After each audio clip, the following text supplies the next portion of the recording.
Kanya-kanyang diskarte ang mga mamimili ngayong panayang pagtaas ng presyo ng mga bilihin. Bukod sa bigas, mas nagmahal palalo ang baboy na aabot na ngayon sa 400 pesos kada kilo. Nasa front ng balitang yan, Shaila Francisco. Bumilis ang inflation o ang pagtaas ng presyo ng mga bilihin at serbisyo sa Pilipinas nitong Abril. Umabot ito sa 3.8% base sa tala ng Philippine Statistics Authority. Ito ang ikatlong sunod na buwan ng pagbilis ng inflation. Pinaka nakaapekto ang taas presyo sa transportasyon, non-alcoholic beverages at pagkain.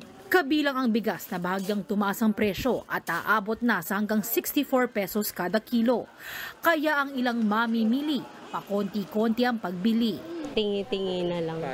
Para po kumasya yung budget. Minsan po, 2 times na lang kayo makain.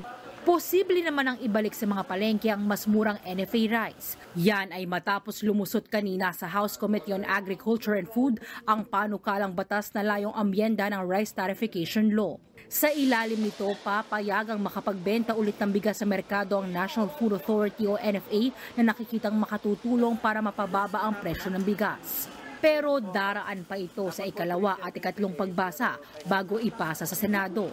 Una nang sinabi ni Pangulong Bongbong Marcos na gusto niyang ipa-certify as urgent ang panukala.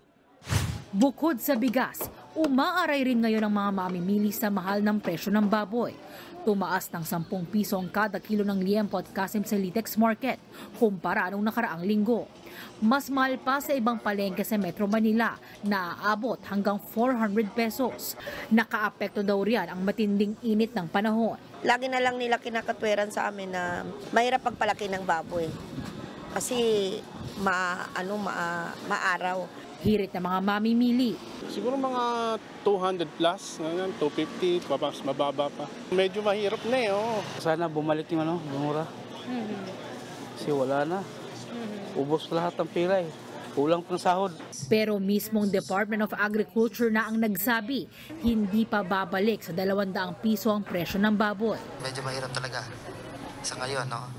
Because number one, yung inputs, katulad din sinasabi ni Yusek, yung inputs, no, like feeds, cost of labor, yan ang nagpapataas ng ng cost ng to produce yun ng isang animal for our consumption.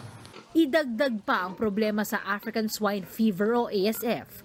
Kaya ayon sa Samahang Industriya ng Agrikultura o SINAG, baka hanggang 300 pesos kada kilo lang ang pinakamurang presyo ng baboy.